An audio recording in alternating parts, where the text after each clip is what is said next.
Don मिट्टी में मिल चुका है, लेकिन गैंग के कुछ गुर्गे अब भी दम दिखा रहे हैं। शाइस्ता फरार है, अतीक अशरफ मारे जा चुके हैं, असद का एनकाउंटर हो चुका है और अली जेल में है। लेकिन गुर्गे बदले की धमकी दे रहे हैं। वक्त सत्ता बदलने की दुहाई दी जा रही है और बदला लेने की बात भी कही जा रही है। ट्विटर पर एक ऐसा ही पोस्ट डाला गया है जिसमें दावा किया जा रहा है कि नस्ल जिंदा है। अली की तस्वीर लगी है और कहा गया कि बदला लिया जाएगा। कौन लेगा बदला, किससे बदला लेने की बात माफिया गैंग के गुर्गे कर रहे हैं। अगले अपडेट की बात करें तो शाइस्ता को अब पुलिस ने भी माफिया घोषित कर दिया है, जबकि 5-5 लाख के इनामी शूटर साबिर और गुड्डू बमबाज को पुलिस ने ट्रेस कर लिया है। कौशांबी में साबिर तो चेन्नई में गुड्डू मुस्लिम की लोकेशन ट्रेस की गई। लेकिन सबसे पहले बात करेंगे अतीक गैंग के धमकीबाज गुर्गों की।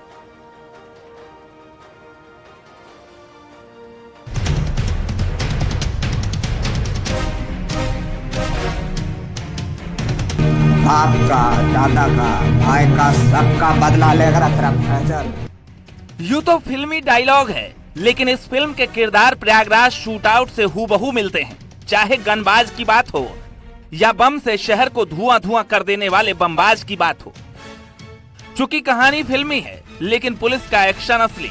अब इस धमकीबाज को ही देख लीजिए। फिल्मी स्टाइल में माफिया के चाहने वालों ने बदले का ऐलान कर दिया। माफिया अतीक अहमद की हत्या का बदला लेने के लिए एक सोशल मीडिया पर पोस्ट की गई थी। धमकी भरे इस पोस्ट को लेकर एडीजी लॉ एंड ऑर्डर ने एफआईआर दर्ज करने का आदेश दिया था, जिसके बाद प्रयागराज के साइबर क्राइम थाने में एफआईआर दर्ज कर ली गई है और इस मामले की विवेचना साइबर क्राइम थाना रेंज प्रयागराज की ओर से की जा रही है। दरअसल ये जो पोस्ट थी काफी भड़काऊ थी। इस पोस्ट को हम दिखाएं तो ये पोस्ट करने वाला व्यक्ति द सज्जाद मुगल के नाम से है। आप इस पोस्ट को देख सकते हैं कि इस पोस्ट पे लिखा है, अभी नस्ल खत्म नहीं हुई है, अतीक का यह बेटा अली जिंदा है, इंशाअल्लाह हालात वक्त सत्ता बदलेगी, फिर इलाहाबाद भी बोला जाएगा और हिसाब भी किया जाएगा।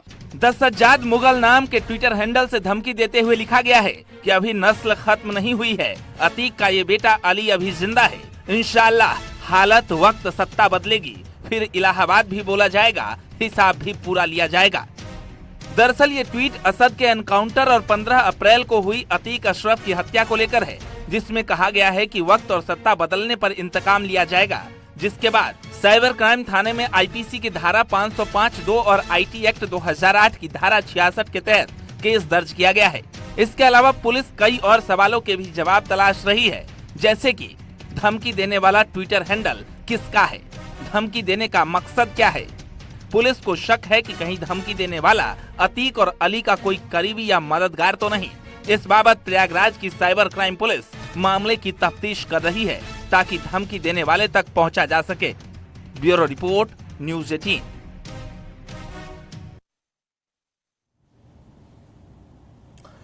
दरअसल अतीक और मुख्तार ऐसे माफिया थे जिनके लिए धर्म मजहब कुछ भी मायने नहीं रखता था। वो बस अपना फायदा देखा करते थे। दोनों माफिया से जुड़ा एक सनसनीखेज खुलासा शिया वक्फ बोर्ड ने किया है, जिसके मुताबिक वक्फ संपत्तियों को भी इन लोगों ने नहीं छोड़ा था। अतीक और मुख्तार ने वक्फ संपत्तियों पर कब्जा किया था। प्रयागराज में इमामबाड़ा गुलाम हैदर पर अतीक ने कब्जा किया था। अवैध कब्जा कर अतीक ने जमीनों को बेच दिया था। तो लखनऊ में मुख्तार की पत्नी के नाम पर वक्फ संपत्तियों की बात सामने आई है। अफशा की कंस्ट्रक्शन कंपनी को बेची गई थी जमीन। पूर्व सरकारों में वक्फ चेयरमैन और पूर्व मंत्रियों की मिली भगत का आरोप भी लगा है। फिलहाल सीएम योगी को दी गई पूरे मामले की जानकारी के बाद ये बड़ी बातें सामने आई।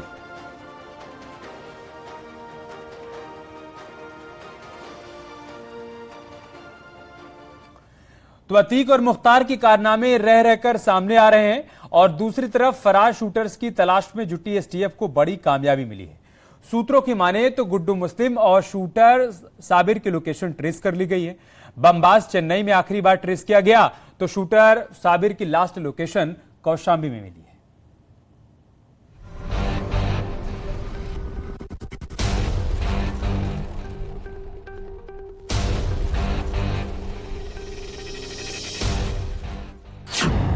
मिल गया बमबाज का ठिकाना। चेन्नई में गुड्डू मुस्लिम की लोकेशन ट्रेस। 5-5 लाख के 2 शूटर, एसटीएफ करेगी गेम ओवर। बम मारकर शहर को धुआं धुआं करने वाला बमबाज एसटीएफ की पकड़ से कोसों दूर है। माफिया मिट्टी में मिल गया, लेकिन उसके गुर्गे अब भी फरार हैं। लेकिन अब खबर है कि दो सबसे बड़े डेंजरस गुर्गों की लोकेशन ट्रेस कर ली गई है। गुड्डू मुस्लिम की लोकेशन चेन्नई में ट्रेस की गई है, जबकि शूटर साबिर की लास्ट लोकेशन कौशाम्बी में मिली है। Umesh Pal shoot out case में 5-5 लाख के इनामी 3 शूटर्स फरार हैं। इनमें बमबाज गुड्डू मुस्लिम, साबिर और अरमान शामिल हैं। जांच एजेंसियां लगातार तीनों शूटर्स की सरगर्मी से तलाश कर रही हैं, लेकिन एसटीएफ के सूत्रों के मुताबिक सबसे बड़ी खबर यही है कि गुड्डू मुस्लिम की लोकेशन चेन्नई में मिली है। इसके साथ ही साथ साबिर की लोकेशन कौशाम्बी में मिली है। अब इस इनपुट के आधार पर जांच एजेंसियां चेन्नई जाकर गुड्डू मुस्लिम को गिरफ्तार करने की कोशिश कर रही है। दावा है कि 5-5 लाख के इनामी दोनों दुर्दांत किसी सेफ जगह को अपना ठिकाना बनाकर रह रहे हैं। तो कांड में 5 लाख रुपए का इनामी बमबाज गुड्डू मुस्लिम कौशाम्बी के इसी गांव में ठहरा हुआ था। यह पिपरी थाना इलाके का औधन गांव है, जहां पे इसी फार्म हाउस में गुड्डू मुस्लिम को पनाह दिया गया था। बताया जाता है कि औधन गांव के रहने वाले समीम और नसीम, 2 सगे भाई, इनके द्वारा यहाँ पे पनाह दिया गया था। हालांकि यह फार्म हाउस जब हमने इसकी पड़ताल की तो पता चला कि यह किसाने जैदी नामक शख्स का है, जो कि सऊदी अरब में रहते हैं। गुड्डू मुस्लिम पिछले 74 दिन से फरार है। फरारी के दौरान उसकी लोकेशन अब तक कई राज्यों में मिल चुकी है, लेकिन पुलिस सूत्रों के मुताबिक पिछले 1 हफ्ते से गुड्डू की कोई लेटेस्ट लोकेशन नहीं मिली थी, क्योंकि गुड्डू ने पिछले 1 हफ्ते से मोबाइल फोन का बिल्कुल इस्तेमाल नहीं किया। ऐसे में पुलिस इस सवाल का जवाब तलाश रही है कि क्या गुड्डू को एक सेफ हाइड आउट मिल गया है, क्या गुड्डू ने ठिकाना बदलना बंद कर दिया है, और क्या गुड्डू यूपी से बाहर किसी दूसरे राज्य में छिपा है। गुड्डू मुस्लिम 5 लाख का इनामी है। पुलिस ने उसका सुराग देने पर 5 लाख के इनाम की घोषणा कर रखी है, लेकिन गुड्डू का अब तक कोई सुराग हाथ नहीं लगा है। हाँ, अब तक देश के 7 राज्यों में उसकी लोकेशन जरूर ट्रेस हुई है। प्रयागराज शूट आउट के बाद गुड्डू प्रयागराज से कौशाम्बी भागा था। वहां 10 दिन रहने के बाद वो अतीक के बहनोई के यहाँ मेरठ पहुंचा था। इसके बाद झांसी में उसकी लोकेशन ट्रेस हुई। राजस्थान के अजमेर में भी उसकी लोकेशन मिली और फिर नासिक और कर्नाटक के अलावा आंध्र प्रदेश, ओडिशा और छत्तीसगढ़ तक उसकी लोकेशन ट्रेस हो चुकी है। अब उसकी लोकेशन चेन्नई में ट्रेस की गई है। और इन सब के बीच पुलिस और एसटीएफ के सामने सवाल यही है कि क्या गुड्डू मुस्लिम अंडरग्राउंड हो गया था, क्योंकि जिस गुड्डू की लोकेशन हर हफ्ते बदल रही थी, उस गुड्डू का पिछले 2 हफ्ते तक कोई सुराग नहीं मिला। हालांकि इस बार चेन्नई में जब उसकी लोकेशन ट्रेस की गई तो पता चला कि चेन्नई में गुड्डू ने अपराधी मुन्ना कव्वाली के ठिकाने पर पनाह ली थी। एसटीएफ को अब गुड्डू और मुन्ना कव्वाली दोनों की तलाश है। एसटीएफ को यह पता चला है कि गुड्डू मुस्लिम मुन्ना कव्वाली के यहाँ पनाह लिए हुए था। हालांकि गुड्डू मुस्लिम बेहद शातिर है, वो लगातार बदल बदल कर फोन का इस्तेमाल कर रहा है। हुलिया बदलने में भी गुड्डू मुस्लिम माहिर है। यही वजह है कि कुछ दिन रहने के बाद वो लोकेशन को बदल देता है, जो जांच एजेंसियों के लिए सबसे बड़ी मुश्किल बनी हुई है। इसके पहले गुड्डू मुस्लिम की लोकेशन उड़ीसा और फिर छत्तीसगढ़ भी मिल चुकी है। लेकिन सवाल ये है कि इतने दिनों से गुड्डू आखिर पकड़ में क्यों नहीं आया। एसटीएफ ने एड़ी चोटी का जोर तो लगा दिया है, फिर भी वो 2 महीने से भी ज्यादा वक्त से इन एजेंसियों को बार बार छका रहा है। आखिर वो ऐसा कैसे कर पाता है, कैसे वो अकेले इतने बड़े तंत्र को चकमा दे रहा है। गुड्डू को पकड़ने के लिए पुलिस ने कई बार जाल बिछाया, लेकिन हर बार वो किसी न किसी तरह बच निकला, जिसके लिए उसने कई प्लान तैयार किए। यूपी एसटीएफ के सूत्रों के मुताबिक वो अकेले अपराध को अंजाम देने की ताकत रखता है। ऐसा बहुरूपिया जो पकड़े जाने के डर से किसी को अपने साथ भी नहीं रखता। लेकिन उसके बार बार बच निकलने की यही एक वजह नहीं है। सूत्रों के मुताबिक उसका पहला प्लान अकेले छिपने का है। अपने साथियों से बात करने के लिए वो हर बार नए सिम कार्ड का इस्तेमाल करता है, ताकि उसकी लोकेशन ट्रेस ही ना हो पाए। इसके अलावा जो उनके खास हैं, ऐसे चुनिंदा लोगों से वो इंटरनेट कॉलिंग के जरिए संपर्क में है। साथ ही फरारी के दौरान वो टोपी का भी इस्तेमाल कर रहा है। सूत्रों का तो यहाँ तक कहना है कि वो होटल, सराय या धर्मशाला में नहीं, बल्कि धर्म स्थलों में शरण ले रहा है। यानी उसे पता है कि अगर वो होटल या धर्मशाला में रुका तो आसानी से पकड़ा जा सकता है, लेकिन अगर उसने किसी धर्म स्थल को अपना ठिकाना बनाया तो उसके बचने की उम्मीद ज्यादा है। शायद इसलिए उमेश पाल की हत्या के ठीक बाद वो प्रयागराज के एक मदरसे में सबसे पहले रुका था, जिसके बाद उसे रूट में कर्नाटक, ओडिशा, छत्तीसगढ़ और गोवा के इलाके शामिल हैं, जहां उसके होने का पता चला। लेकिन जांच एजेंसियों के पहुंचने से पहले ही वो चेन्नई में अपने नए पते पर पहुंच गया।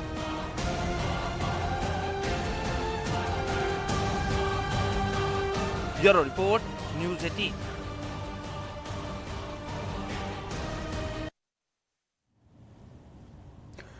तो अतीक के आतंक का अंत हो चुका है, लेकिन उसके काले साम्राज्य की जड़ें इतनी गहरी हैं कि गुत्थी सुलझाते सुलझाते उलझ जा रही है।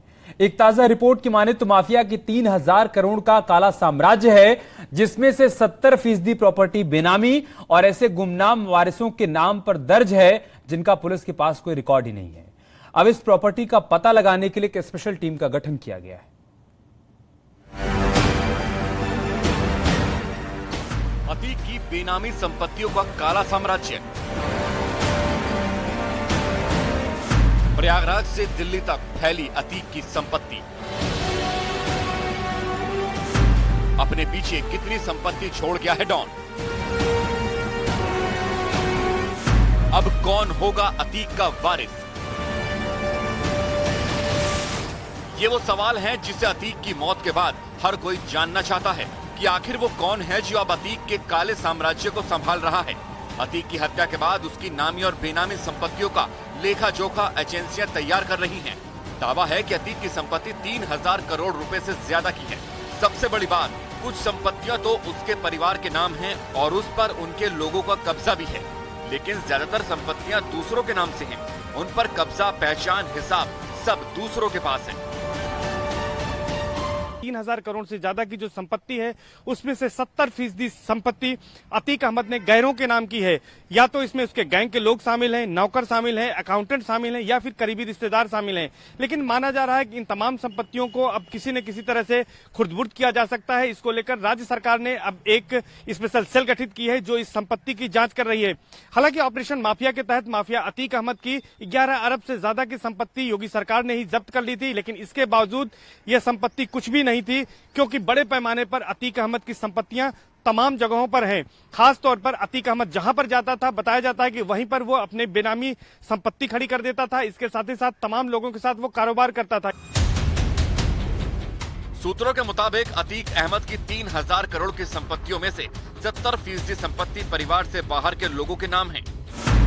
इनमें जमीन और मकान की रजिस्ट्रियां शामिल हैं और करोड़ों की संपत्ति अतीक गैंग के सदस्यों, नौकरों और उसके रिश्तेदारों के नाम पर है। दावा तो यहां तक किया जा रहा है कि अतीक के काले कारोबार में कई सफेदपोश भी शामिल हैं और इस काले साम्राज्य में कई नेता, डॉक्टर, वकील, होटल कारोबारी और ठेकेदार भी हिस्सेदार हैं। उत्तर प्रदेश के हर जिले में अतीक की संपत्ति और बिजनेस पार्टनर हैं। दावा है कि अतीक अहमद का काला साम्राज्य विदेश तक फैला है। सूत्रों के मुताबिक जांच एजेंसियों को दुबई में फ्लैट के साथ ही सफेद पोश के साथ कारोबार में पैसा लगाने की जानकारी भी मिली है। जांच एजेंसियां इसके दस्तावेज भी जुटाने में लगी हैं कि अतीक की काली कमाई दुबई में कहां और किस किस देश में कहां लगाई गई है।